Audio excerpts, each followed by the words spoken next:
la Côte d'Ivoire a réalisé des progrès significatifs en matière de rapatriement des recettes d'exportation. Selon les dernières données présentées par le directeur général du Trésor et de la comptabilité publique, Aoussi Arthur, lors d'un atelier organisé ce jeudi 3 octobre 2024 à la Chambre de commerce et d'industrie de Côte d'Ivoire, CCIC, le taux de rapatriement est passé d'un faible 9,06% en 2013 à un solide 76,4% en 2023. En Côte d'Ivoire, les statistiques sur le rapatriement des recettes d'exportation, nonobstant l'ampleur des actions menées par le Comité national de suivi du rapatriement des recettes d'exportation en termes de séminaires, ateliers et autres campagnes de sensibilisation à l'endroit des acteurs, montre que le pays est encore en dessous du seuil réglementaire de 80%, a indiqué Aoussi Arthur, directeur général du Trésor et de la comptabilité publique. À l'en croire, face à cette situation peu honorable,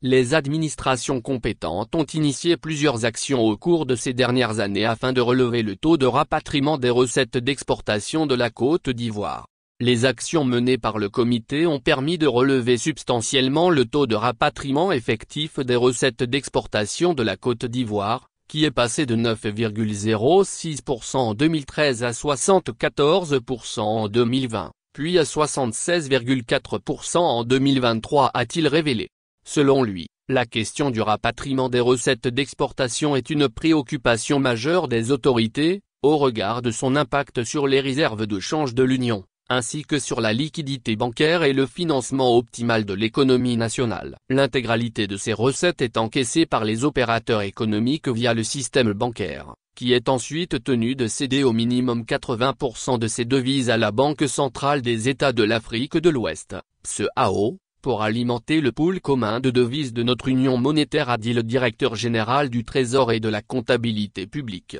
L'atelier organisé ce jeudi a pour but de renforcer encore davantage la sensibilisation des acteurs économiques et de favoriser une application plus rigoureuse des dispositions réglementaires en matière de rapatriement des recettes d'exportation.